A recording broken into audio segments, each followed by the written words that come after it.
तो last lecture पे हम क्या पढ़ रहे थे? मेटाबॉलिज्म पढ़ रहे थे और आपने एटाबॉलिज्म एंड कैटाबॉलिज्म का जो दो टाइप था वो बताए थे। और मैंने कुछ मेटाबॉलिज्म, होमवर्क भी दिया था, किया है?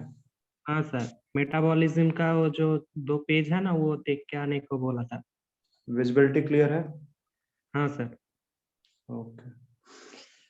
तो मैंने आपको मेटाबॉलिज्म के बारे में कुछ बताया था कि कुछ चीज़ें पढ़ लेना वहाँ पे। मैं यहाँ पे क्योंकि जो चीज़ें मुझे समझाना था वो मैंने सारी समझा दी आपको। अब इस टॉपिक में मैं 3-4 चीज़ें और बताऊंगा, लाइक व्हाट इज टर्नओवर। देखो, टर्नओवर और टर्नओवर नंबर में फर्क है। मैं यहाँ पे आपको बताऊंगा टर्नओवर। टर्नओवर नंबर एंजाइम की कैरेक्टरिस्टिक है, तो नंबर वाला पार्ट मतलब टर्नओवर नंबर के बारे में एंजाइम्स में मैं बताऊंगा। यहाँ पे मैं क्या बताऊंगा आपको कि व्हाट इज टर्नओवर। तो तुम लोग डिफाइन कर सकते हो क्या कि टर्नओवर क्या है? तो वो पढ़े थे बट समझ नहीं आया। अच्छा, ये एक प्रोसेस है, the process of being synthesized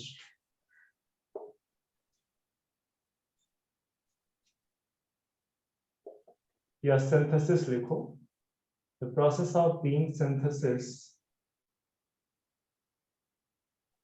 sentence में गड़बड़ हो जाएगा, मैं पहले समझा देता हूँ कि एक्चुअली है क्या। कि जैसे सपोज कर लो एक बायोमॉलिक्यूल है एक्स, ठीक है? तो हाँ ये सर। बायोमॉलिक्यूल किसी और बायोमॉलिक्यूल की सिंथेसिस कर रहा है जो कि है सपोज वाई, ठीक है? इंटर्न इसकी भी सिंथेसिस हो रही है, बायोसिंथेसिस हो रही है। मान लो कि ये है आपका ए है, ठीक है? तो इसके जो सिंथेसिस की है, इसके जो सिंथेसिस की प्रोसेस है और इसकी जो ब्रेकिंग अप हो रही है, मतलब ये ए से सिंथेसाइज हो रहा है और टूट किस में बना किसे रहा है? Y y. को। तो ये जो पूरी प्रोसेस है इसी को बोलते हैं टर्नओवर। जैसे बोलते हैं ना कि बिजनेस का, किसी पर्टिकुलर बिजनेस का टोटल टर्नओवर कितना है, हाँ सर। ठीक है? तो हाँ वैसे ही कुछ ये टर्नओवर है, ये भी वैसे ही है कुछ।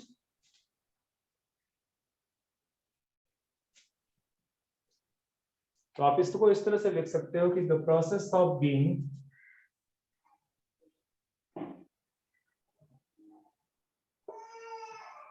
synthesis of the process of being synthesis of biomolecules and in turn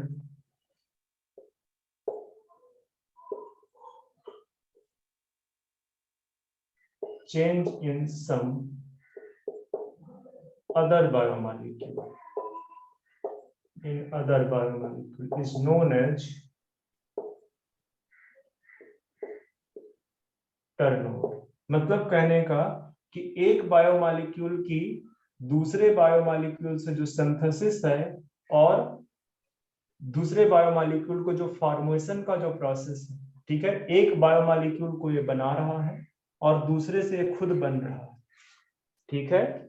मतलब एक बायोमॉलिक्यूल से उसकी सिंथेसिस हो रही है और वो दूसरे को खुद बना रहा है by breaking up, by breaking. Breaking up. तो ये जो टोटल प्रोसेस है इसको क्या बोलते हैं हम?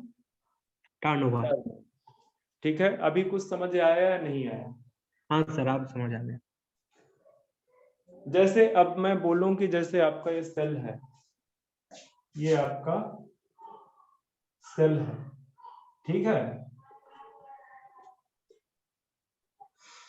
तो इस सेल के अंदर जो जो भी चीजें हैं, चाहे इसका न्यूक्लियस हो, इसका चाहे न्यूक्लियस हो, ठीक है, चाहे इसका साइटोप्लाज्म, इसमें थाउजेंड्स ऑफ बायोकेमिकल रिएक्शन हो रही है,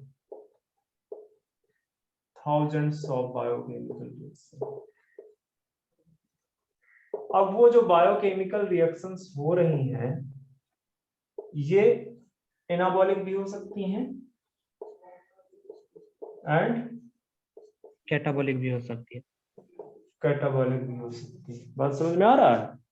हाँ अब अगर ये तुम ऊपर वाला जो टर्नओवर है उसको इस तरह से बोल सकते हो कि the process of anabolic and catabolic reactions, ठीक है, क्या कहलाएगा? वो टर्नओवर कहलाएगा। पर ये बोलोगे कि the some of all some of the all bio sorry the process of some of the all biochemical reaction whether these are anabolic or catabolic is known as turnover. Metabolism. No, मैं क्या बोल रहा हूँ कि the process of some of the all biochemical reaction, अब इस बार मैं process बोल रहा हूँ कि जो जितनी भी बायोकेमिकल प्रोसेस हो रही है whether they are anabolic whether they are catabolic, वो आपका टर्नओवर कहलाएगा, ठीक है। और अगर सारी रिएक्शंस को मिला दोगे तो वो आपका मेटाबॉलिज्म कहलाएगा, ठीक है। हाँ सर। सम ऑफ, वहां पे बोला गया sum total of all biochemical reactions occurring in the body of living organisms, ठीक है। वो जितनी भी हैं सबके बारे में बात कर रहा, पर मैं यहाँ पे प्रोसेस की बात कर रहा हूँ। टर्नओवर में मैं क्या बोल रहा हूँ कि वो जो एनाबॉलिक या कैटाबॉलिक रिएक्शन है उनकी जो प्रोसेस है सिंथेसाइज होने की किसी मॉलिक्यूल की और किसी की ब्रेक होने की, ठीक है, उस प्रोसेस को टर्नओवर बोलते हैं। बात समझ में आ रही है क्या? हाँ सर ठीक। चलो आगे बढ़ते हैं। अच्छा, एक इंपॉर्टेंट पॉइंट और मैं यहाँ पे बता देता हूँ कि इंडिविजुअल रिएक्शन या reaction biochemical reaction in isolation, मतलब जैसे बोल दूं सिंपल सी बायोकेमिकल रिएक्शन इन आइसोलेशन का मतलब क्या है, ये अगर कॉपी कर रखा हो तो इसको इरेज कर दो। हाँ सर।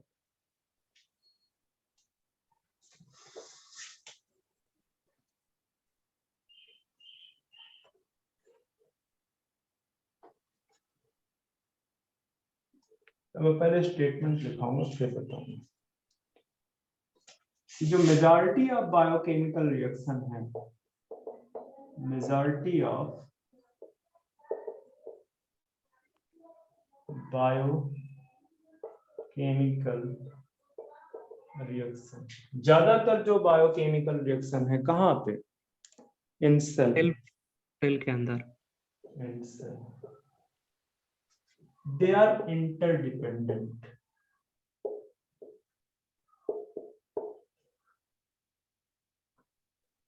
या इंटरडिपेंडेंट मत बोलो, इंटरकनेक्टेड बोलो।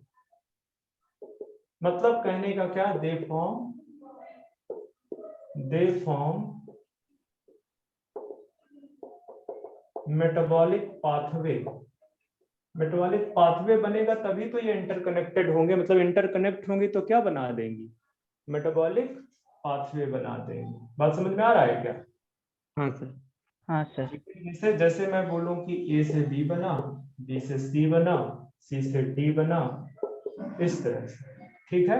और ये जो मेटाबॉलिक पाथवे हैं दे मे बी सर्कुलर, ये आपके सर्कुलर भी हो सकते हैं और स्ट्रेट लीनियर लीनियर भी हो सकते हैं। बात समझ में आ रही है कि जो हाँ sir. Majority of biochemical reaction है सेल के अंदर, they are interconnected and in the form of this interconnection they form metabolic pathway and the metabolic pathway may be circular or linear, ठीक है। सर्कुलर अगर लीनियर होगा तो इस form में हो सकता है, और अगर सर्कुलर हो तो हो सकता है ए से बी बनाया, बी से सी बना, सी से डी बना और डी से ए बन गया, तो ये सर्कुलर फॉर्म हो सकता है, ठीक है।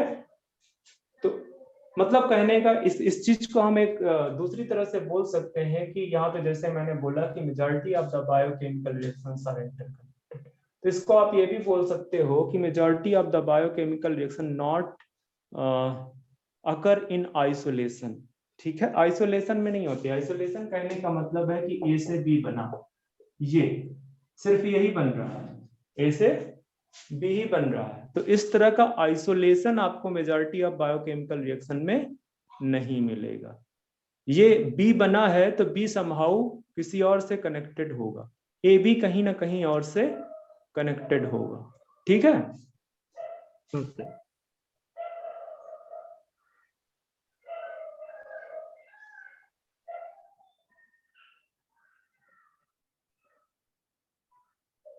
तो अगर कोई आपसे बोले कि मेटाबॉलिक पाथवे डिफाइन कर दो, तो क्या बोलोगे?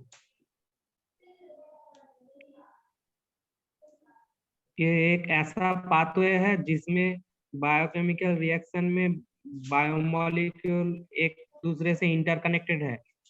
तो आप सीधे सीधे बोल सकते हो कि इंटरकनेक्टेड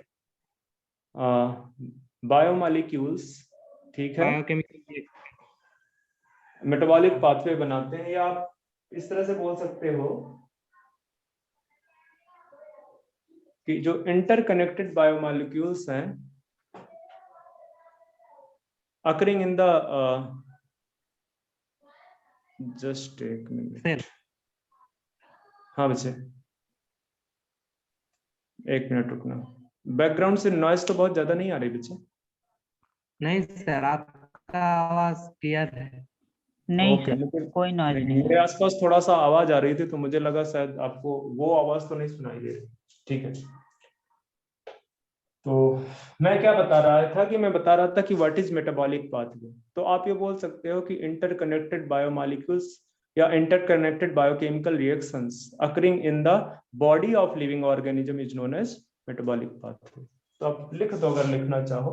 ये एक्चुअली आपसे कभी पूछेगा नहीं, पर यह है कि जितना आप वर्ड्स में या टर्म्स में जितना क्लियर रहोगे, बायोलॉजी की फील्ड में बता रहा हूं कि जितना ज्यादा आप टर्म्स में क्लियर रहोगे, मतलब टर्म्स की जितनी ज्यादा नॉलेज होगी, ये सब्जेक्ट उतना ही आसान होगा और उतना ही इंटरेस्टिंग होगा।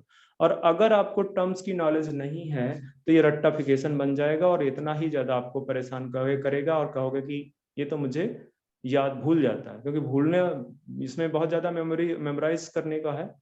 तो इस वजह से जितना टर्म्स की बेटर नॉलेज होगी उतना बढ़िया है। तो मेटाबॉलिक पाथवे क्या है, आप लिख सकते हो इंटरकनेक्टेड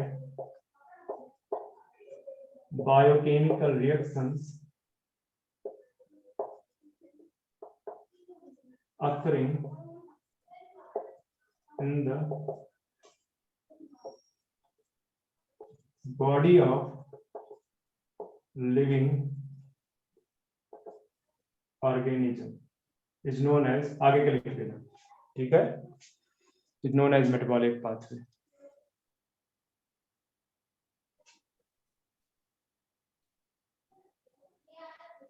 अब ये जो मेटाबॉलिक पाथवे है, this metabolic pathway is similar to, किसके सिमिलर है? ये तो आपने पढ़ा होगा एनसीईआरटी में।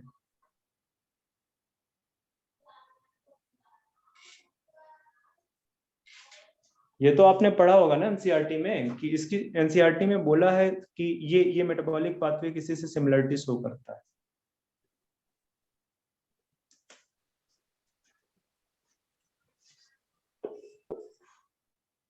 सिमिलर टू, आप अलग से लिखोगे, मैं उसी के साथ कनेक्ट कर रहा हूं, इसका मतलब नहीं है कि आप भी कनेक्ट करोगे, ठीक है। This metabolic pathway is similar to automobile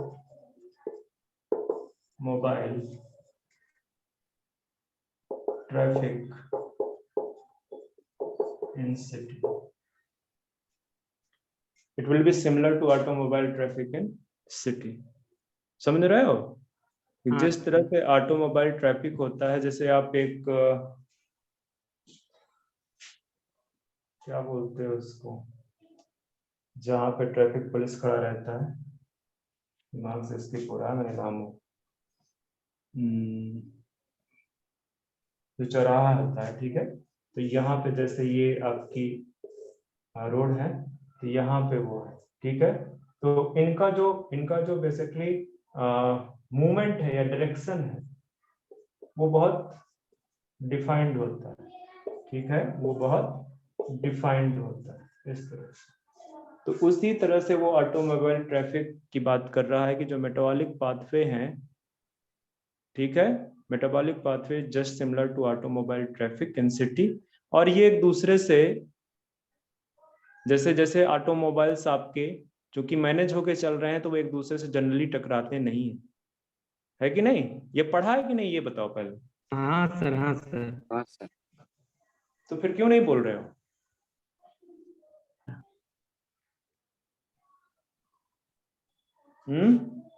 भूल गए थे सर। चलो, these are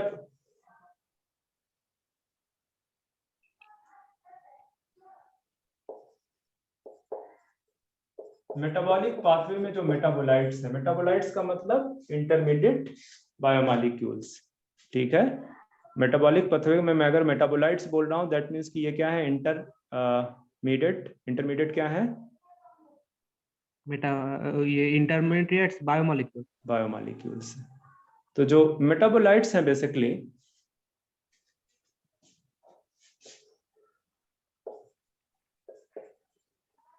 they crisscross with each other.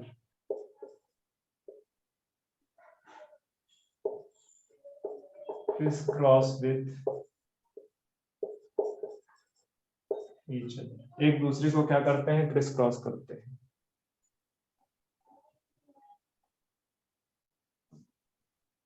कैसे, जैसे ये जो ट्रैफिक जंक्शन है, ये जो ट्रैफिक जंक्शन है, यहाँ पे एक दूसरे को क्रिस क्रॉस कर रहे हैं कि नहीं, automobiles.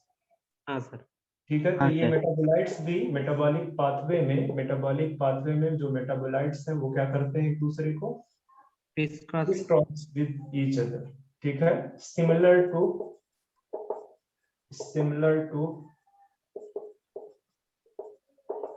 Automobiles in traffic junction. मुझे लग रहा है एक ही दो बच्चे ने टोटल पढ़ा है इसको, बाकी को तो कोई मतलब ही नहीं है। सर ये पहली बार पढ़ रहा हूँ ना।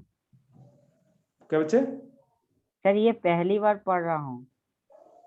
नहीं, वो तो मुझे भी पता बच्चे, ये पिछली क्लासेस में नहीं था, मुझे भी पता है।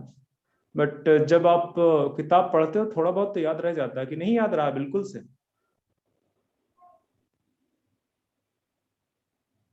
या पढ़ा ही नहीं? हाँ सर, जो पढ़ा है। 11th का बच्चा है वो उसके लिए फर्स्ट टाइम सिलेबस में आया होगा मोस्ट प्रोबेबली, हाँ 11th के बच्चे के लिए। हाँ और जो पास आउट है उन्होंने तो खैर पढ़ ही लिया होगा, 11th में उन्होंने पढ़ लिया होगा। तो ये कुछ चीजें हैं, बट एक्चुअली क्या है कि एनसीईआरटी में दिया हुआ है, और जनरली टीचर तो खैर पढ़ाई देता है, और टीचर भी छोड़ देता है इनको, कि बोल देता है आप घर पे पढ़ लेना, और वो एग्जामिनर को पता होता है ये चीज कि टीचर ने भी बोल दिया होगा और बच्चे ने भी छोड़ दिया होगा इसको, और फिर वो यहाँ से क्वेश्चन बना देता है। एग्जामिनर जो बैठा है वो यहाँ से क्वेश्चन बना देता है, बहुत छोटी सी चीज पूछेगा जो मतलब जिसका कोई एग्जिस्टेंस ही नहीं रहा होगा, इतना बेसिक पूछ लेगा। अब चूंकि आपने पढ़ा ही नहीं तो अब वो चाहे जितना छोटी चीज पूछे आपको आएगा ही नहीं। दूसरा एक और चीज है कि अगर ना भी पूछे तो ये बेस है, ये क्या है, ये चीजों का बेस बना रहा है, ये बहुत बेसिक चीज है। ये चीज आपको नहीं आएगी तो आगे इससे जो रिलेटेड चीज है वो नहीं आ पाएगा। अब मैं 12th में बच्चों को जेनेटिक्स पढ़ा रहा हूँ इस समय, तो मैंने पूरी मेंडेलियन जेनेटिक्स पढ़ा दी बच्चे, पूरी मेंडेलियन जेनेटिक्स। और अगर जो बच्चे जो 12th पास आउट बच्चे हैं उनको पता होगा कि मेंडेलियन जेनेटिक्स में अगर आपने प्रिंसिपल ऑफ इनहेरिटेंस मिस कर दिया, या जो भी टर्मिनोलॉजी जो बताई जाती है स्टार्टिंग में वो अगर आपने मिस कर दी, आपको नहीं पता है कि व्हाट इज वेरिएशन, आपको नहीं पता है व्हाट इज हेरिडिटी, टीचर के बताने के बावजूद भी आप नहीं जानते हो कि जीनोटाइप क्या है, फिनोटाइप क्या है, तो जब आप ये तो सर हम 9 पे भी पढ़े हैं, 9 10। हाँ पढ़े हो, पर कुछ बच्चे हैं, मैं क्या बोलूं उनको, अगर आप पढ़ोगे, मतलब आपको बेसिक नॉलेज नहीं है बेसिकली, तो जब चैप्टर के एंड पे पहुंचोगे जो भी पीछे से रिलेटेड चीजें हैं, तो जब वो पढ़ाने आएगा तो आपको यही नहीं समझ में आएगा कि ये क्या है। जैसे मैं आज एक चीज बता रहा था, म्यूटेशन पढ़ा रहा था। अब म्यूटेशन में कुछ कुछ चीजें हैं, जैसे उसमें आता है कि it is alteration of DNA. Mutation क्या है? Alteration of DNA that leads to change in the genotype and phenotype. अब अगर आपको जीनोटाइप और फिनोटाइप नहीं पता है तो आप ढक्कन हो, आप लिख तो लोगे उसको पर आपको समझ तो आनी नहीं। क्यों? क्योंकि बिना जीनोटाइप की फीलिंग हुए, बिना फिनोटाइप की फीलिंग आपके अंदर फील होनी चाहिए कि what is genotype actually, what is phenotype actually, तो आप समझ जाओगे।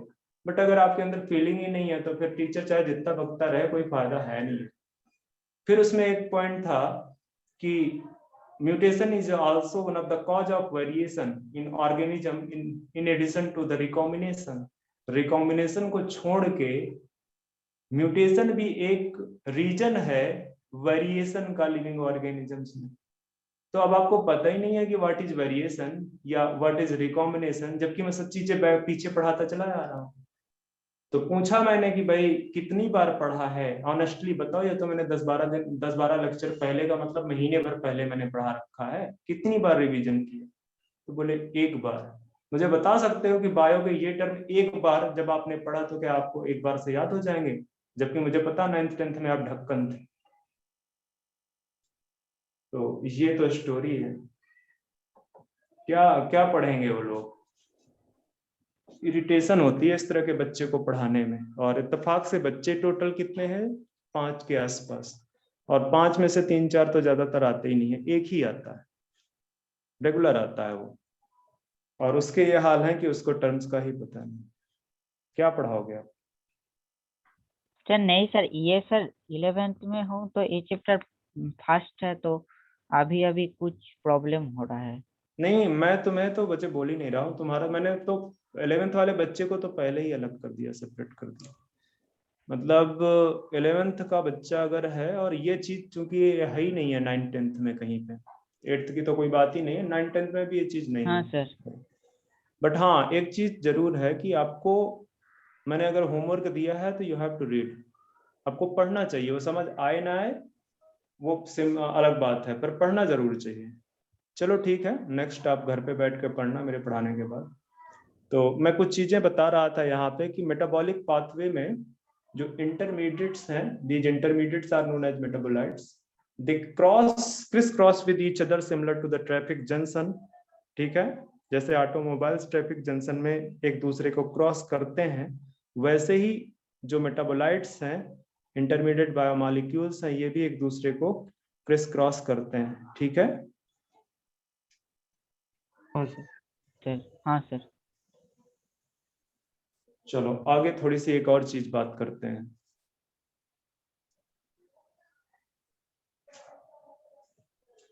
जो फ्लो है किसका? मेटाबोलाइट्स का। मेटाबोलाइट्स कहां पे? इन मेटाबॉलिक पाथवे। इन मेटाबॉलिक पाथवे। मेटाबॉलिक पाथवे के अंदर जो फ्लो है मेटाबोलाइट्स का, उसकी एक डेफिनेट रेट है। ठीक है, ऐसा नहीं है कि उसको वो जो है क्या कहते हैं, कभी किसी रेट से कभी किसी रेट से उसका फॉर्मेशन। ठीक है, they have definite rate and direction also. तो आप लिख सकते हो have definite rate and direction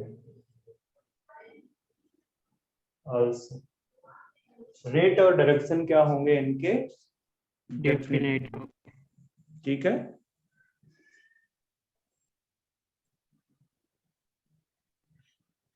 अब जो ये मेटाबॉलिक फ्लो है या मेटाबोलाइट फ्लो है, it is known as dynamic state of the body. इसको क्या बोलते हैं?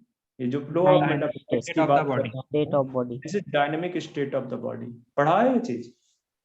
हाँ सर। तो ये भी लिख देता हूं मैं।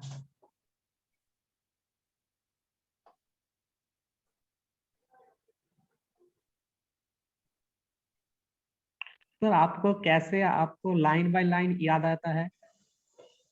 मुझे बहुत बार पढ़ने की वजह से, बहुत पढ़ाने की वजह से।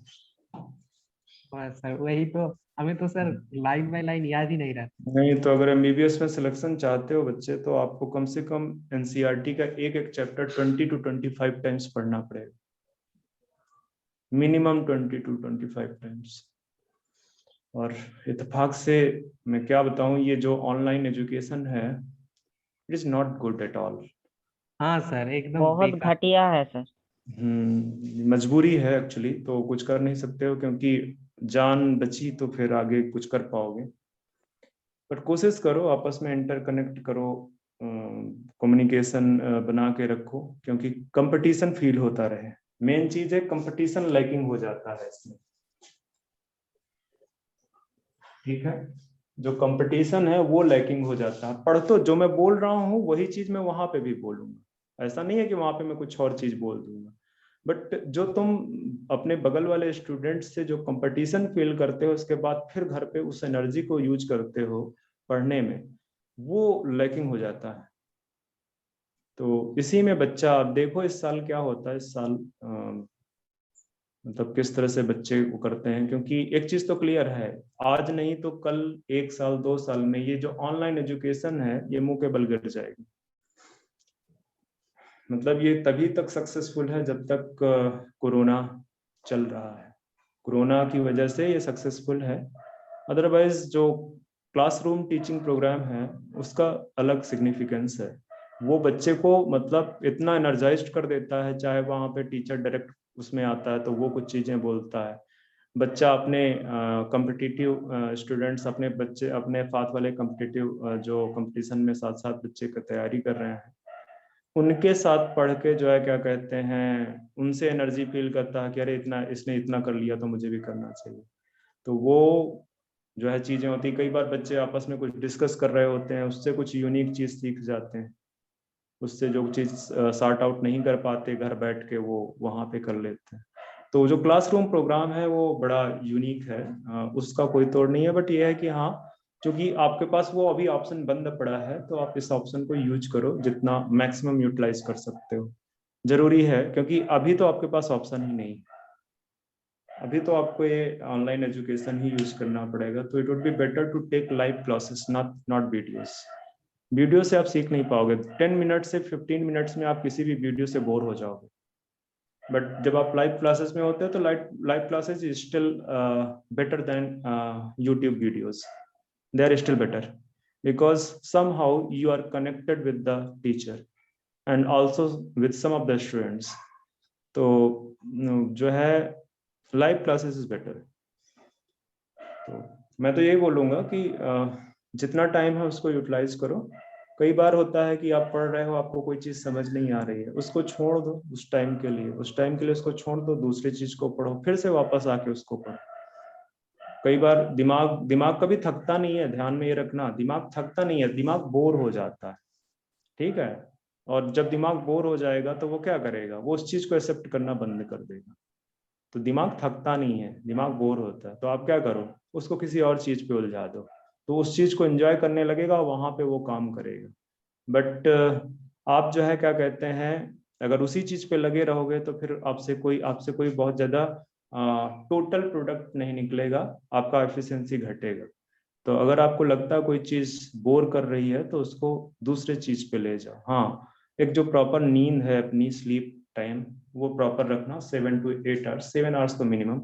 इससे नीचे अगर आप नींद को ले जाओगे तब भी आपका दिमाग कम काम करेगा, उसका एफिशिएंसी डिक्रीज होगा। तो चलो वापस से आते हैं कि मैं क्या बोल रहा था, कि फ्लो ऑफ मेटाबोलाइट्स, ठीक है, जो मेटाबॉलिक फ्लो है,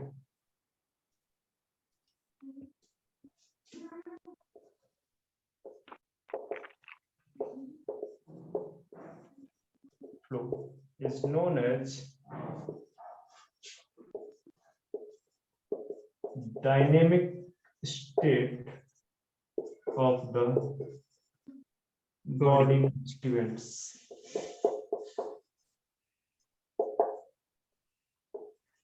डायनेमिक बॉडी स्टेट। तो ये क्वेश्चन आपसे पूछ सकता है कि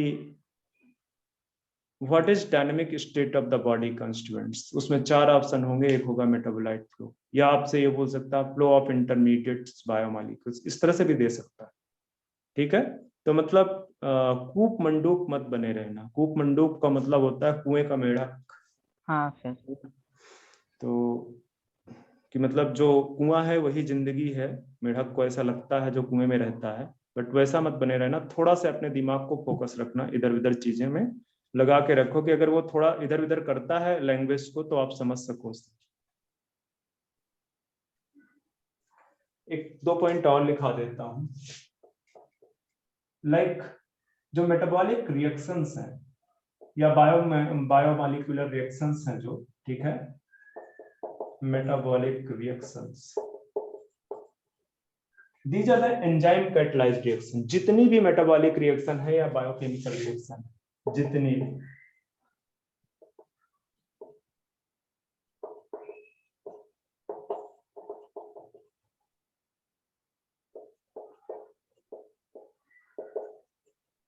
ये कैसी हैं? कैटलाइज्ड रिएक्शन, कैटलाइज्ड रिएक्शन मतलब कि इनको कोई ना कोई एंजाइम क्या कर रहा है, इसको एंजाइम कैटलाइज कर दो, या ठीक है कैटलाइज ही आप समझ लेना इसको, ठीक है, कि enzyme catalysed reaction.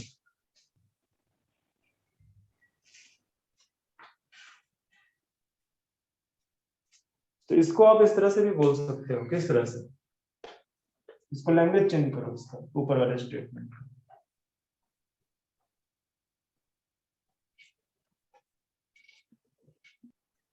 Metabolic reactions are enzyme dependent. इसको आप इस तरह से बोल सकते हो कि नो मेटाबॉलिक रिएक्शन और बायोकेमिकल रिएक्शन और विदाउट एंजाइम, एंजाइम अनकैटलाइज्ड। कोई भी ऐसी रिएक्शन नहीं है जो कि एंजाइम से कैटलाइज्ड ना हो रही। जितनी भी हैं सारी के सारी एंजाइम कैटलाइज्ड रिएक्शन, ठीक है। हाँ सर। या मैं लिखा देता हूं यहाँ पे, नो एंजाइम अनकैटलाइज्ड, इसको याद रखना, uncatalysed reaction occur in the body of living organism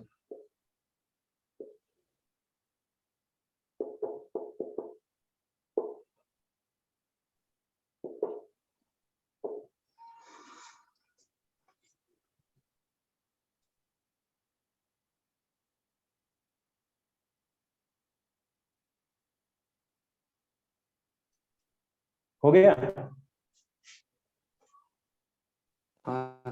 हाँ सर। चलो एक और चीज लिखते हैं, यहीं पे नीचे लिख देता हूँ। शायद ये चीज मैं आपसे पहले भी कभी डिस्कस कर चुका हूँ कि जो लिविंग स्टेट है, this is non equilibrium state.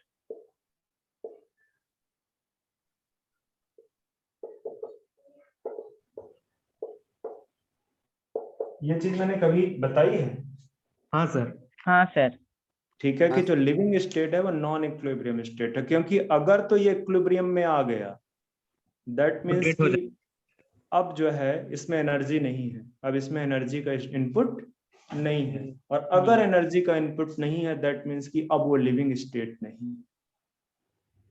समझ में आया बात? हाँ, ठीक है। तो आपने सर सेल पर बोला था।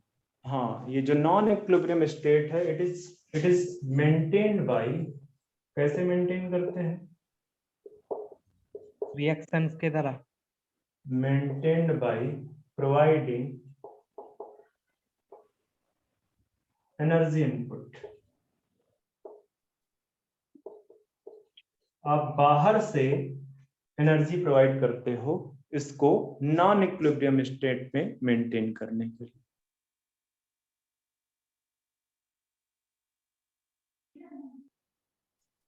कैसे?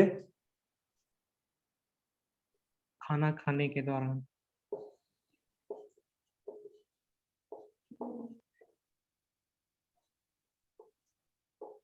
From metabolic reactions. रिएक्शंस कर दो उसको, एक रिएक्शन नहीं है, कोई रिएक्शंस। इससे ज्यादा मैं अब इस चैप्टर में नहीं, मतलब इस पार्ट में नहीं बताऊंगा, इस टॉपिक में आप देख लेना बाकी की।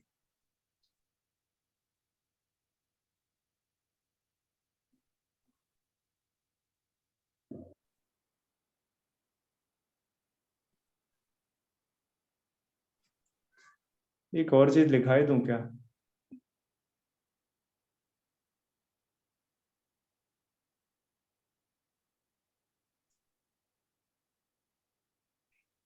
हाँ, एक और चीज लिखवा देता हूँ, बस लास्ट है।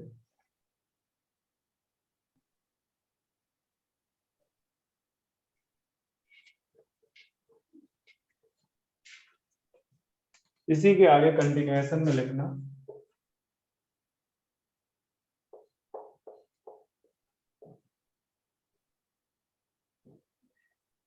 hence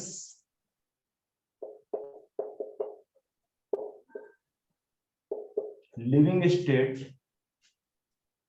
and metabolism is synonym. ये क्या है, एक दूसरे के सिनोनिम है। सिनोनिम है।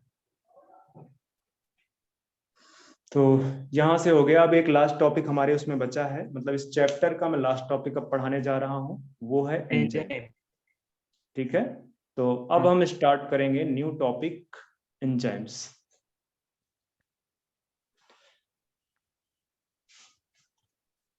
कॉपी करो इसको फटाफट।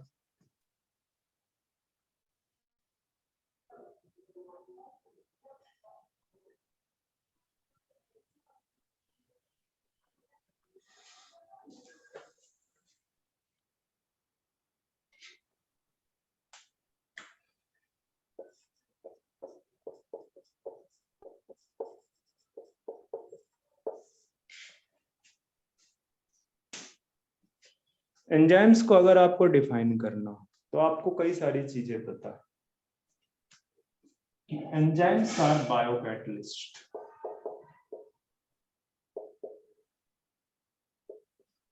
ये क्या है? They are biocatalyst and they increase the rate of reaction. Increase the rate of reaction. कैसे रेट ऑफ रिएक्शन करते हैं, इंक्रीज करते हैं? बाय डिक्रीजिंग या लोअरिंग, अगर बोल दो बाय लोअरिंग एनर्जी ऑफ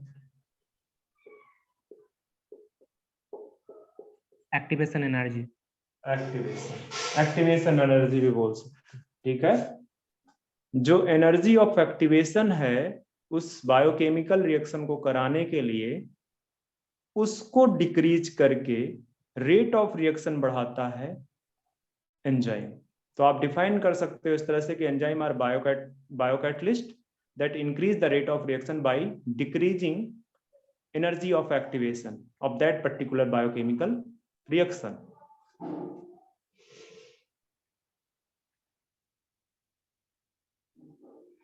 ये मेनली प्रोटीन है। हाँ, लिखा रहा हूं, तो मैं डिफिनेशन लिखाऊं या ना लिखाऊं?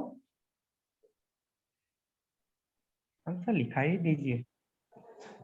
लिख लो। Enzymes are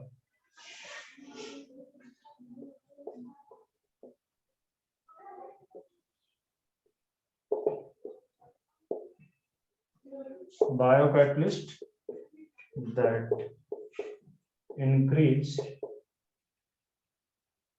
the rate of reaction by decreasing the energy of activation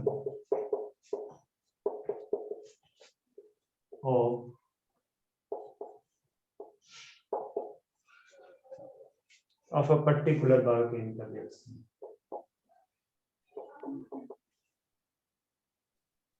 Particular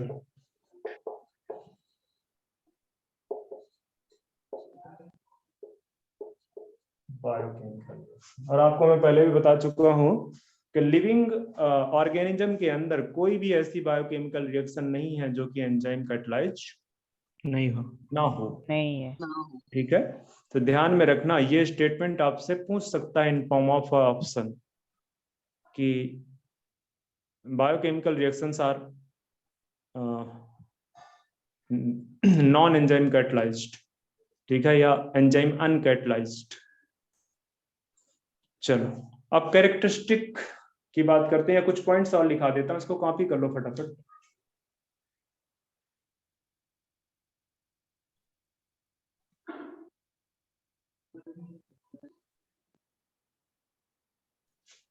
हो गया? हाँ सर। हाँ सर। एक बड़ा इंपॉर्टेंट पॉइंट है, वो पहले देखते हैं। हालांकि बता चुका हूं, generally enzymes are proteins.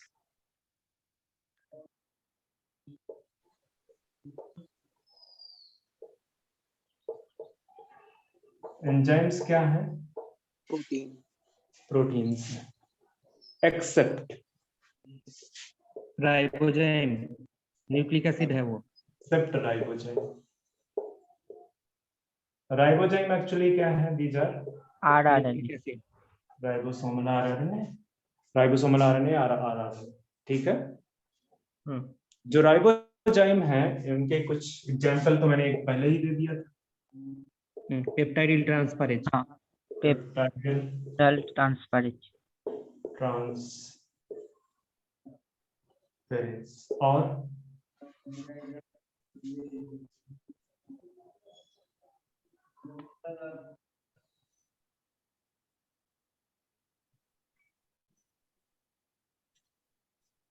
First ribozyme जो डिस्कवर किया गया, फर्स्ट राइबोजाइम, वो लिखाते हैं।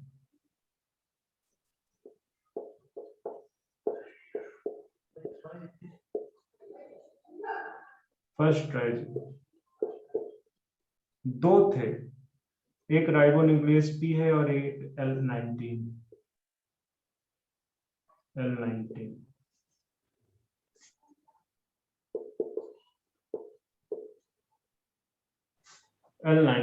It was discovered by Thomas Sich.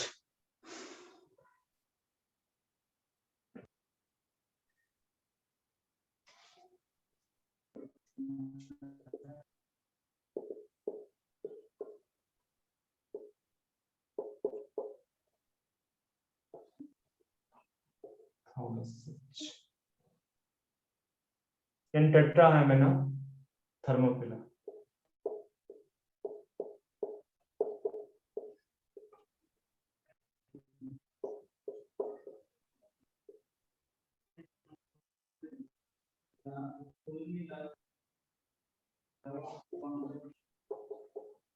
Tetrahymena thermophila.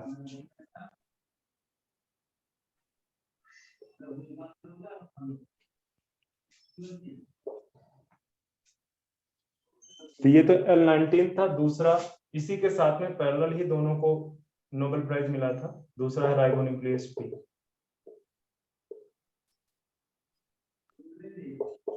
साथ साथ ही डिस्कवर हुए दोनों, and it was discovered by Altman. Altman ने डिस्कवर किया था इसको। तो सिच एंड अल्टमान को राइबोजाइम की डिस्कवरी के लिए नोबेल प्राइज मिला था।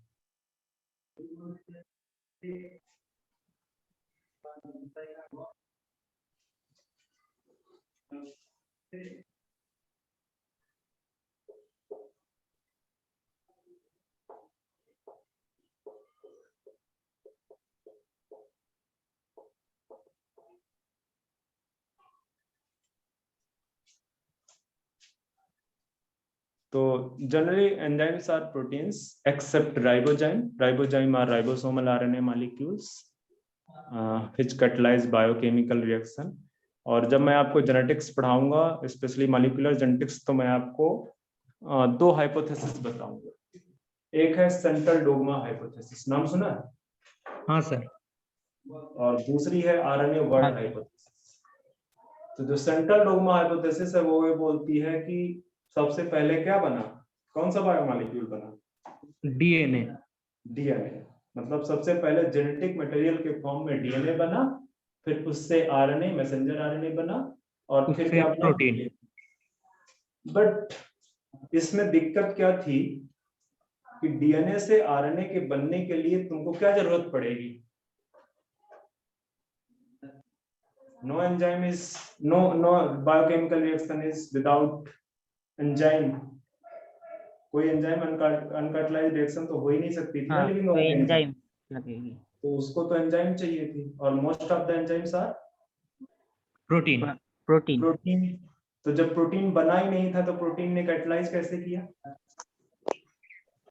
तो ये हाइपोथेसिस बेसिकली फेल हो गई। ठीक है, हाँ फेल हो गई। हाँ फिर एक हाइपोथेसिस आई, RNA world hypothesis. RNA world hypothesis बोलती है कि जो फर्स्ट जेनेटिक मटेरियल आया वर्ल्ड में, लिविंग वर्ल्ड में, that was RNA. RNA basically सबसे पहला क्या आया, जेनेटिक मटेरियल बना। जेनेटिक और मटेरियल। आरएनए के अंदर दोनों कैपेबिलिटी थी, they can store the genetic information and pass from one generation to the next generation, and second have capability to catalyze the biochemical reaction हाँ like ribozyme। ठीक है, हाँ सर। जो आरएनए था उसने अपने आप को किस फॉर्म में कन्वर्ट कर दिया, डीएनए के फॉर्म। फिर डीएनए से मैसेंजर आरएनए बना, और फिर मैसेंजर आरएनए से आपका प्रोटीन बना। अच्छा, तो मैंने अभी एक चीज बोली है, आप ध्यान दे रहे हो? मैंने कहा कि आरएनए ने कन्वर्ट कर दिया अपने आप को किसने, डीएनए में। डीएनए पे। डीएनए में। तो जब आरएनए से डीएनए बना तो उस समय कोई एंजाइम आया, एंजाइम कौन सा नहीं लगा। एंजाइम? एंजाइम लगा, वो रिवर्स राइबोजाइम। ट्रांसक्रिप्टेज। कौन सा? Reverse transcriptase. Reverse transcriptase. तो अब आपको ये समझ तो आ ही गया होगा कि reverse transcriptase is not a protein, it is A ribozyme. It is a ribozyme. Basically, it is a ribosomal RNA molecule. हाँ सर। ठीक है, तो रिवर्स ट्रांसक्रिप्टेज जितने भी हैं वो सब क्या है, राइबोजाइम। तो यहाँ से एक चीज और क्लियर हो गई तुम्हारी, अब तो नहीं भूलेगा कि राइबोजाइम, रिवर्स ट्रांसक्रिप्टेज क्या है, it is a ribozyme. Ribozyme. हालांकि मैं बताऊंगा, मैं पढ़ाऊंगा आगे चल के चीज को। तो हाँ बोलो बच्चे। सर वो प्रोटोजोआन के बाद क्या लिखा, वो Thomas each in A protozoan, उसके बाद टेट्रा, अच्छा ये अलग सा दिख रहा है, टेट्राहाइमिना थर्मोफिला एक प्रोटोजोन है, एक ऑर्गेनिज्म है।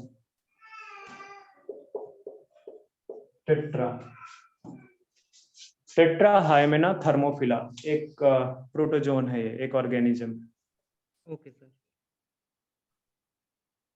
चलो कुछ हिस्ट्री देखते हैं, हिस्ट्री के रिस्पेक्ट में एंजाइम में बात करते हैं।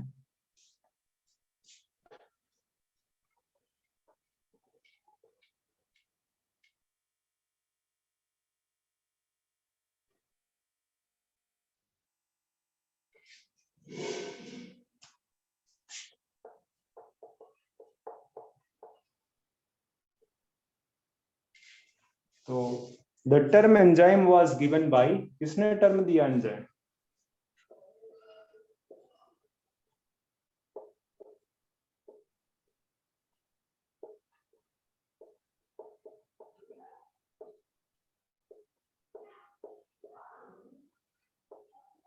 कुहने, KUHNE।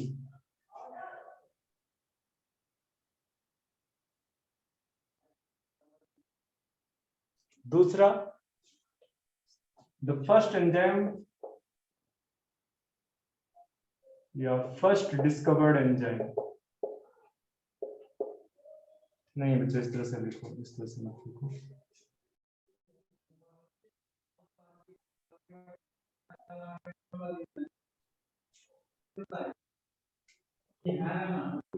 The first enzyme that was discovered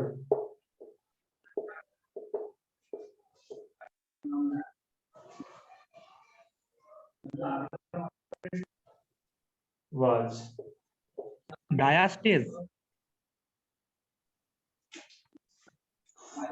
जाइमेज। जाइमेज जो है आपकी पहली डिस्कवर्ड एंजाइम है। सर जो ईस्ट में पाया जाता है। यस यस यस, ईस्ट में। The first enzyme that was discovered was zymase from yeast, from yeast. By, किसने डिस्कवर किया? By Bucknor.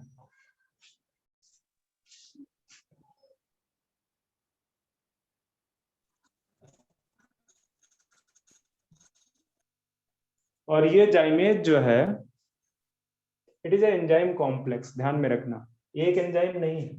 ये क्या है? एंजाइम का कॉम्प्लेक्स है। एंजाइम का कॉम्प्लेक्स, कई सारी एंजाइम्स हैं इसमें, एंजाइम कॉम्प्लेक्स।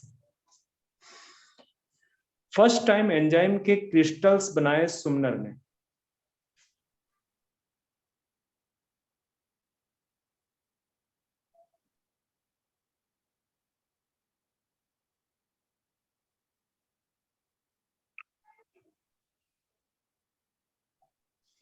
जैसे थोड़ा रेस्ट दो, इसके बाद स्टार्ट करते हैं। टाइम कितना बचा है वैसे? 30 मिनट्स। 3:58, अभी 30 मिनट है अपने पास। 2-3 मिनट के बाद स्टार्ट करते हैं। विजिबिलिटी क्लियर है बच्चे? हाँ हाँ सर। सर। हाँ सर।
चलो आगे देखते हैं।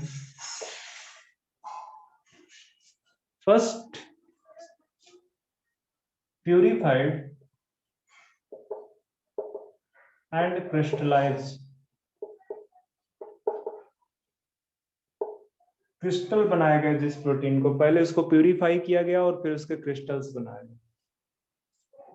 एंजाइम वाज यूरिएज, एक एंजाइम था जिसको बोलते हैं यूरिएज। तो उसके पहले उसका प्यूरिफिकेशन एंड क्रिस्टलाइजेशन उसका हुआ सबसे पहले। And this job was perform by Sumner, इन्होंने परफॉर्म किया, सुमनर ने।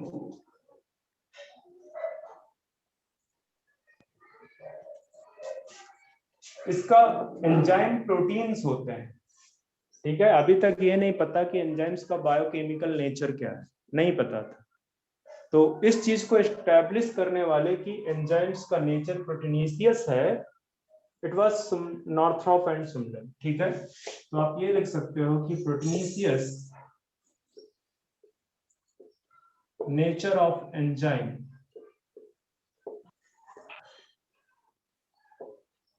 was established by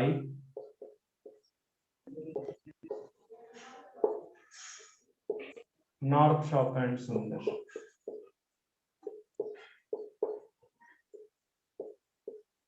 Northrop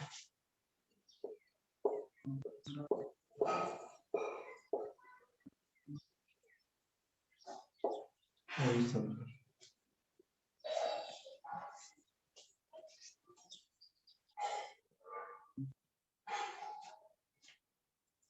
तो ये तो कुछ चीजें हो गई हिस्ट्री के प्रोस्पेक्ट में।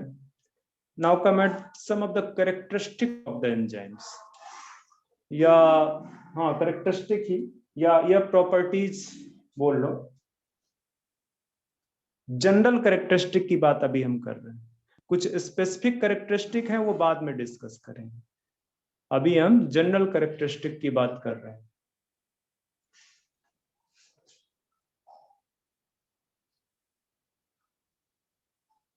हो गया? हाँ सर। हाँ सर।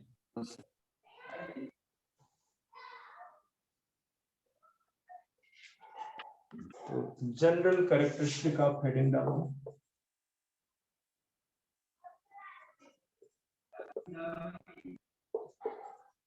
General characteristics. तो जो जनरल कैरेक्टरिस्टिक्स हैं,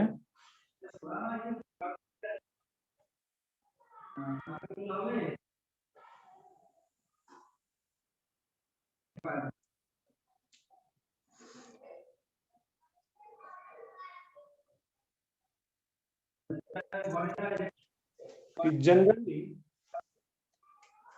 बच्चे बैकग्राउंड से किसी की आवाज आ रही है मुझे, किसकी है ये?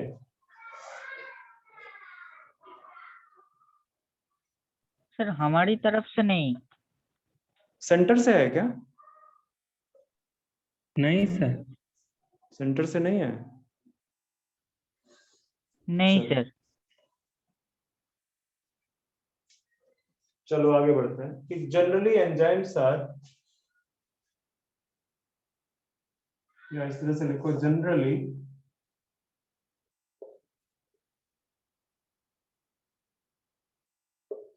एंजाइम्स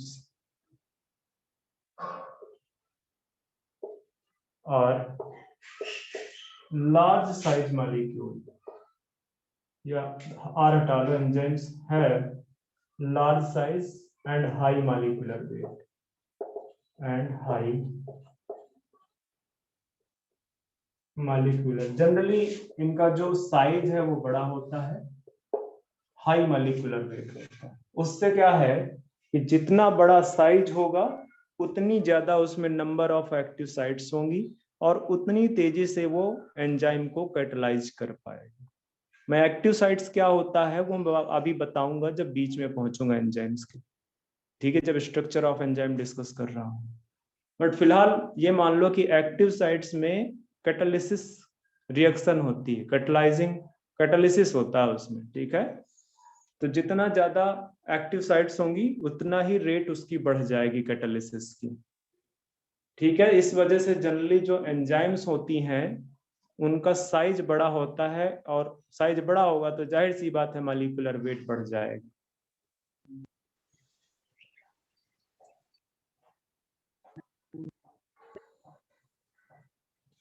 तो सबसे ज्यादा यहाँ पे आप लिख सकते हो कि हाईएस्ट मॉलिक्यूलर वेट जिस एंजाइम का है, highest molecular weight of,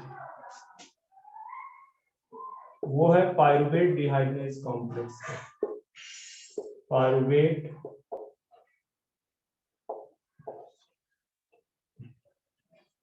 dehydrogenase complex का। इसका मॉलिक्यूलर वेट है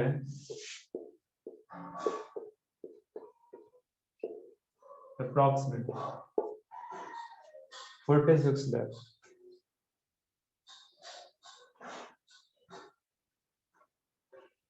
और जो स्मॉलेस्ट है, सबसे कम,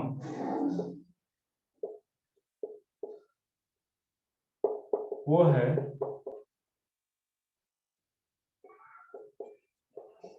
थ्रेडॉक्सिन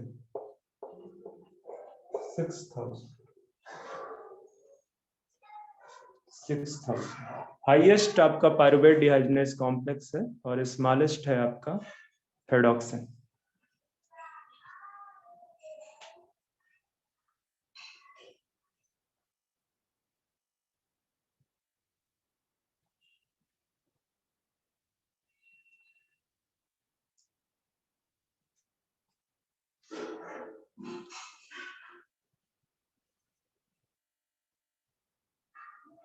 कॉपी करो तो कुछ और देखते हैं।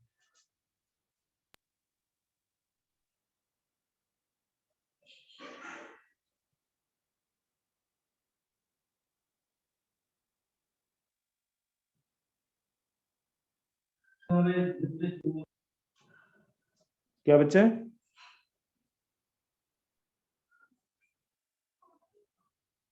क्या बोले? सर किसी का माइक ऑन हो गया था। हाँ शायद। 1 मिनट होल्ड करना बच्चे।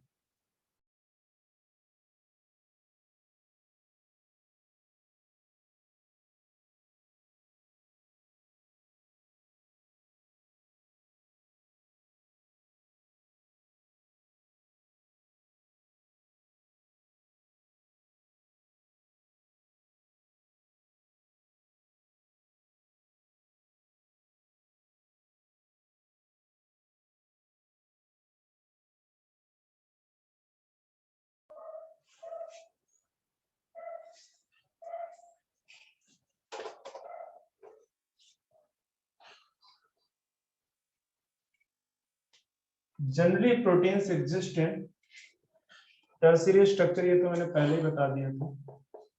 जनरली एंजाइम्स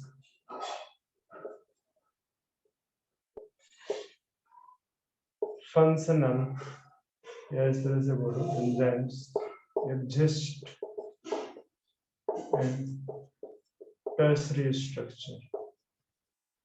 और आपको पहले ही बताया था कि जो फंक्शनल एंजाइम्स हैं या फंक्शनल प्रोटीन्स हैं, इनका स्ट्रक्चर जनरली किस तरह का होता है? Tertiary structure. ग्लोब्यूलर बच्चे, ग्लोब्यूलर बताया था मैंने, देखना अपना notes. Enzymes are specific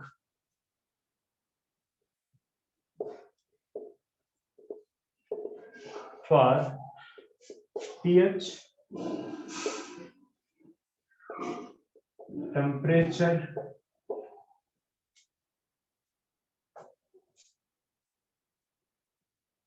and substrate। ये तो खैर मैं बाद में बताऊंगा।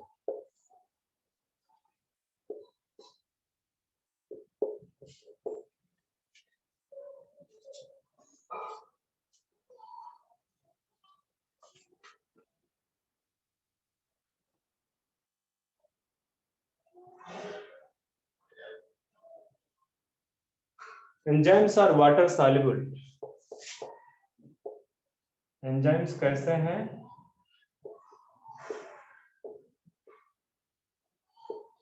Water soluble.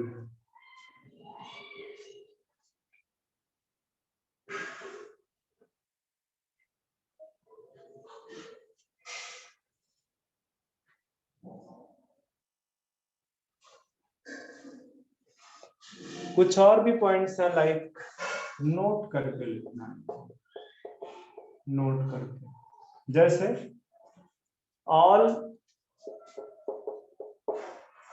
Enzymes are proteins. जितनी भी एंजाइम्स आपको नोन है वो क्या है, मतलब सॉरी उल्टा लिख दिया मैंने।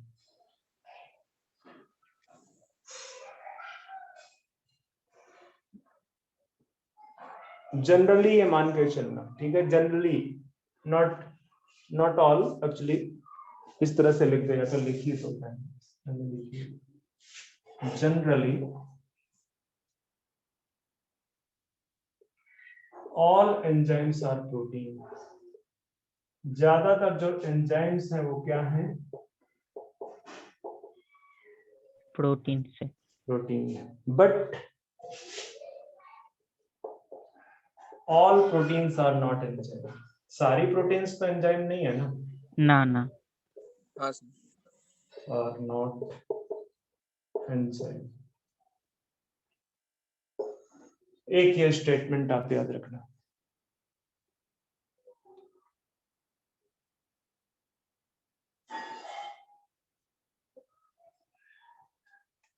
एंजाइम्स के कुछ और भी नाम, like they are organic catalyst. लिख दो, enzymes are also known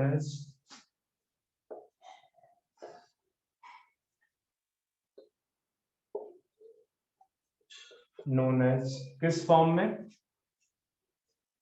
organic form, also known as organic catalyst, catalyst, cell ferments, और इसका एक नाम और है, बायो कैटलिस्ट तो है ही, ऑर्गेनिक कैटलिस्ट,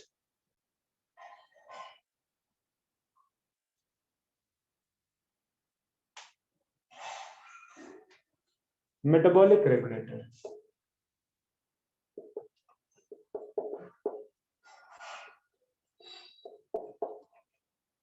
सर आपने वो क्या लिखा, cell फर्मेंट्स,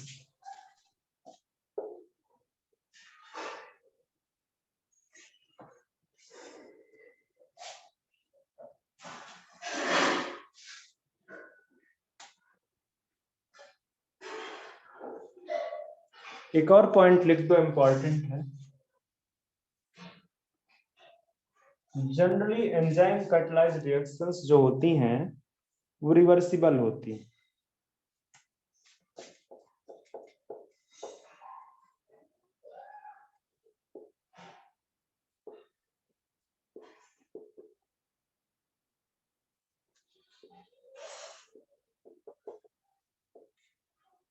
Generally, enzyme catalyzed reactions are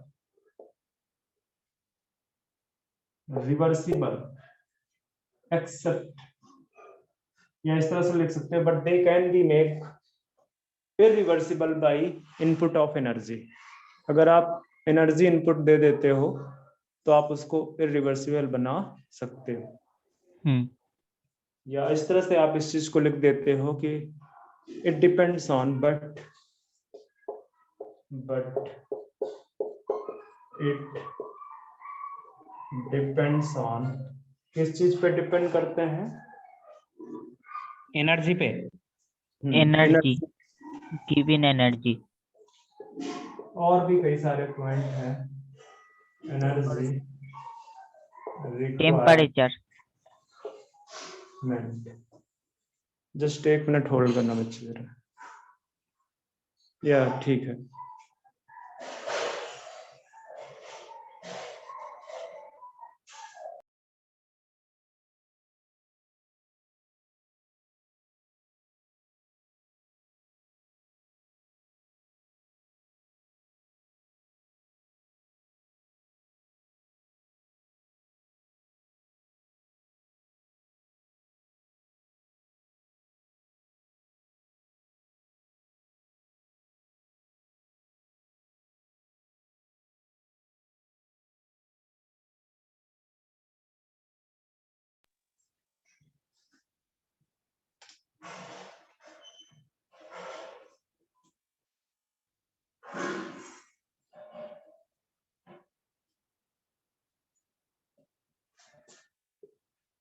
और भी कुछ है, लिखाऊं या ना लिखाऊं? लिखा देता हूं।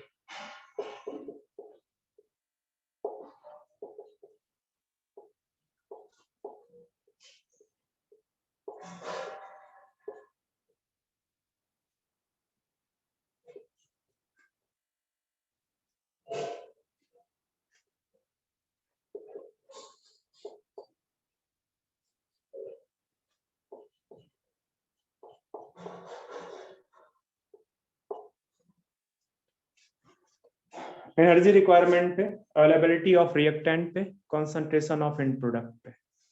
अगर एंड प्रोडक्ट बहुत ज्यादा हो जाता तो रिवर्ट बैक करने लगता।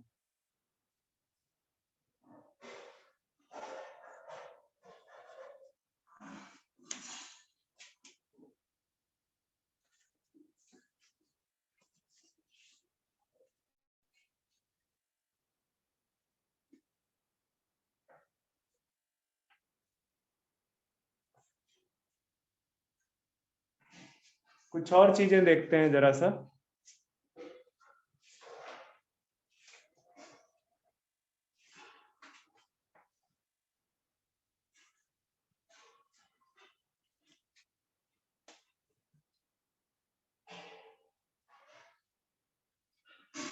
Like there are some factors which affect the enzymes। तो factors affecting enzymes के बारे में बात करते हैं।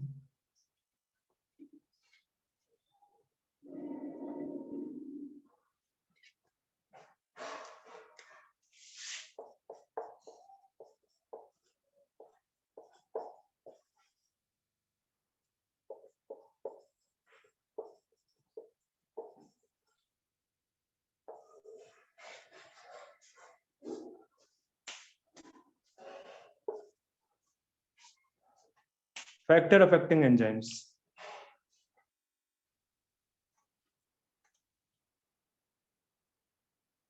Like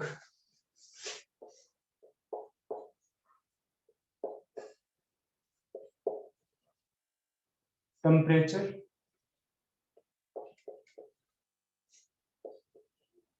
pH,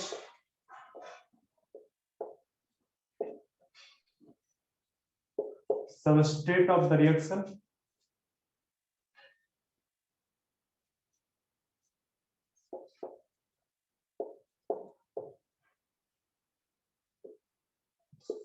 enzyme concentration,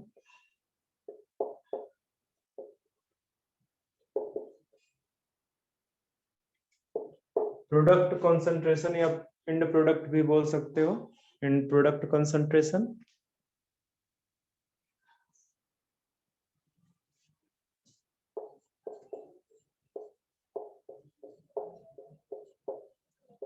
activators,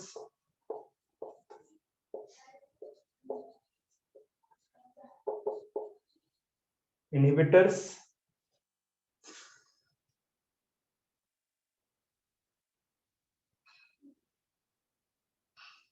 तो इसमें से कुछ डिस्कस कर देता हूं, लाइक टेम्परेचर एंड पीएच।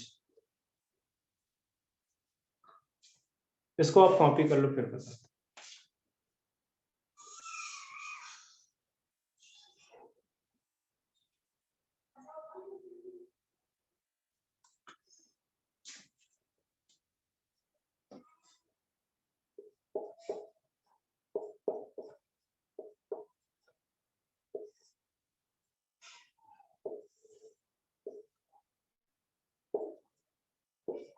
जब भी यहाँ पे मैं इस तरह से v रिप्रेजेंट करूंगा, दैट मीन्स कि ये क्या बता रहा है, वेलोसिटी या रेट ऑफ रिएक्शन। वेलोसिटी बता रहा है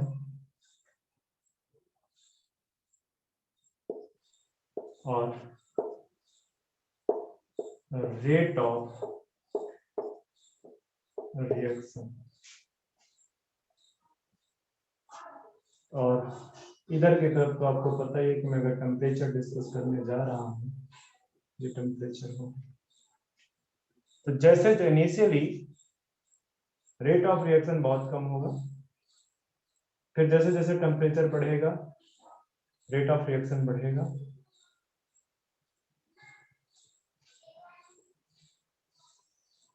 फिर रेट ऑफ रिएक्शन जैसे जैसे टेम्परेचर बढ़ता जाएगा रेट ऑफ रिएक्शन क्या होता जाएगा, घटता जाएगा। तो आप ये बोल सकते हो कि टेम्परेचर के साथ में जो रेट ऑफ रिएक्शन का ग्राफ है वो कैसा आता है, ये कैसा ग्राफ है, बेल शेप्ड। बेल शेप्ड, ठीक है। तो इसका जो ये वाला पॉइंट है,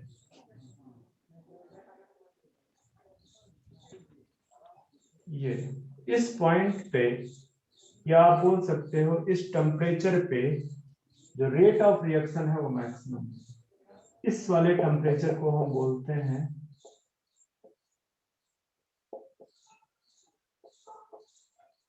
ऑप्टिमम टेम्परेचर। यहाँ पे क्या होगा, rate of reaction will be maximum. यहाँ पे रेट ऑफ रिएक्शन क्या हो जाएगा, मैक्सिमम हो जाएगा। This is the optimum temperature. बात समझ में आई? हाँ सर। ठीक है। तो जनरली जो एंजाइम्स हैं वो टेम्परेचर सेंसिटिव होती हैं, मतलब एक बहुत नैरो रेंज ऑफ टेम्परेचर पे वो वर्क करती हैं, और एक लिमिट के ऊपर टेम्परेचर ले जाने पे वो क्या हो जाती हैं, डिनेचर कर जाती हैं। एंजाइम्स तो हैं प्रोटीन्स ही ना, तो जैसे जैसे आप टेम्परेचर बढ़ाओगे एंजाइम्स डिनेचर कर जाएगा, तो उसकी जो एक्टिविटी है वो क्या होती चली जाएगी, कम होती चली जाएगी। और जैसे जैसे एक एक जो है इधर की तरफ जैसे टेम्परेचर घटाते जाओगे, डिक्रीज करते जाओगे, तो जो एंजाइम्स है वो क्या होने लगेगा, इनएक्टिव होने लगेगा। क्यों कि एंजाइम्स को एक प्रॉपर टेम्परेचर की जरूरत होती है, एंजाइम इनएक्टिवेट हो जाएगा, जबकि इधर की तरफ एंजाइम क्या कर जाएगा, इनएक्टिव हो जाएगा। क्यों कि एंजाइम्स को एक प्रॉपर टेम्परेचर की जरूरत होती है, एंजाइम इनएक्टिवेट हो जाएगा, जबकि इधर की तरफ एंजाइम क्या कर जाएगा, इनएक्टिव हो जाएगा। जबकि इधर की तरफ एंजाइम क्या कर जाएगा, टूट जाएगा। डीनेचर कर जाएगा या टूट जाएगा, ब्रेक कर जाएगा, ठीक है। एंजाइम डीनेचर करेगा, तो एक्टिविटी तो दोनों तरफ स्लो डाउन होगी, पर हाँ। एक तरफ हो सकता है कि रिवर्ट बैक ना हो। जैसे आपको अगर फूड को स्टोर करना होता है तो आप क्या करते हो? कोल्ड प्लेस पे स्टोर करते हैं। फ्रिज पे या कोल्ड प्लेस पे स्टोर करते हो, क्यों? क्योंकि उसका आपने जैसे ही टेम्परेचर घटा दिया तो दो चीजें होंगी। एक तो एंजाइम्स हाँ, इनएक्टिव उस हो फूड जाएगी। के अंदर जो अपने एंजाइम्स होंगे, उस फूड के अंदर जो अपने एंजाइम्स होंगे वो इनएक्टिवेट हो जाएंगे। दूसरा, जो माइक्रोब्स हैं जो उस फूड को खराब कर सकते हैं, ठीक है, उनका भी लो टेम्परेचर में उनके भी एंजाइम्स क्या हो जाएंगे? इनएक्टिव हो जाएंगे। बट अगर आप उसको वापस से उठा के नॉर्मल टेम्परेचर पे कर दो तो फिर से वो एक्टिव हो जाएगा। मतलब कि यहाँ पे एंजाइम डीनेचर नहीं किया है, एंजाइम क्या कर गया है? एंजाइम की जो एक्टिविटी है वो जीरो हो गई है, डाउन हो गई है, लो हो गई है, ठीक है। तो यहाँ पे डीनेचर नहीं हुआ है एंजाइम लो टेम्परेचर, पर इनएक्टिव हाई हो गया। टेम्परेचर, हाँ, हाई टेम्परेचर पे क्या हो रहा है? हाई टेम्परेचर पे उसके जो हाइड्रोजन बॉन्ड है वो ब्रेक कर जाते हैं, उससे वो 3 डायमेंशनल स्ट्रक्चर, अपना नेटिव स्ट्रक्चर लॉस कर देता है। अब वो जरूरी नहीं है कि वो दोबारा से अपने नेटिव स्ट्रक्चर को गेन कर ही पाए, ठीक है। तो अगर नहीं गेन कर पाएगा तो एक्टिविटी उसकी क्या हो जाएगी? रिमेन लो रह जाएगी, ठीक है। हाँ। तो जो टेम्परेचर और रेट ऑफ रिएक्शन का जो एंजाइम के लिए ग्राफ है वो क्या है? बेल शेप्ड है। तो ध्यान में रखना इस चीज को। जो एक और चीज है कि जो टेम्परेचर एंजाइम, यहां पे लिख दो, enzyme works in narrow range of temperature, narrow range of temperature, बहुत नैरो रेंज पे वर्क करता है।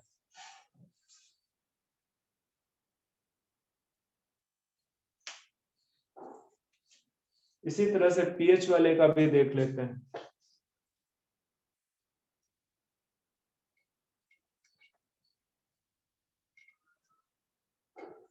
इरेज कर दूं सारा? हाँ सर।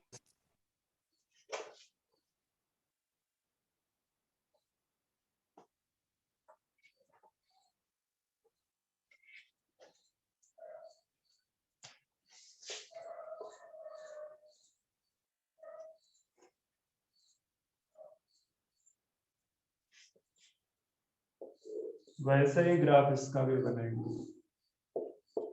इधर पीएच है, इधर रेट ऑफ रिएक्शन, तो इसका भी ग्राफ जो बनेगा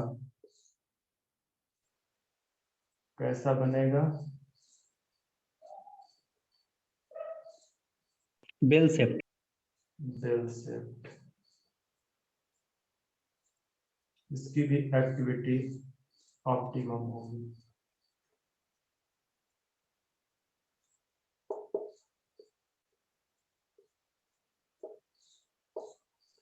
बेल शेप।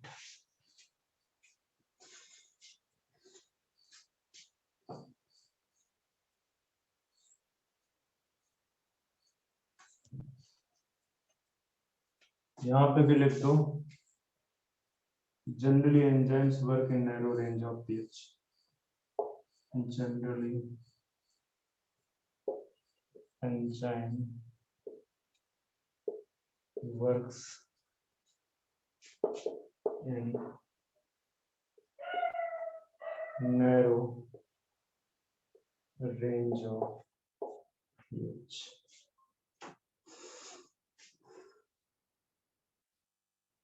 और जो पीएच ऑप्टिमा है, मतलब ये ऑप्टिमम पीएच, वो आपका 6 to 8 रेंज पे होता है, ठीक है। एक्सेप्शंस हैं, जैसे एक्सेप्शन आप देखोगे तो मैं यहाँ पे लिख दूं, जैसे पेप्सिन। पेप्सिन कैसी एंजाइम है? डाइजेटिव एंजाइम है, हाइड्रोलेज, ठीक है। तो इसका जो रेंज है वो अप्रोक्सीमेटली पीएच रेंज है इसका 1.8 to 2.5। तो ये उससे अलग है, ये उससे अलग है। जैसे टेम्परेचर, ऑप्टिमम टेम्परेचर लिखने को भूल गया, वहां पे भी लिख लो जाके बैक वाले पिक्चर, पीछे वाले पिक्चर में ऑप्टिमम टेम्परेचर। वो भी ऑप्टिमम टेम्परेचर आपका जो है जनरली कितना होता है, 20 to 30 डिग्री। ये ऑप्टिमम टेम्परेचर होता है degree Celsius.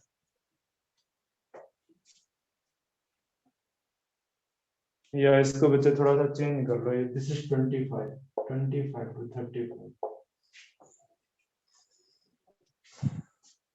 25 to 35 degree Celsius range है।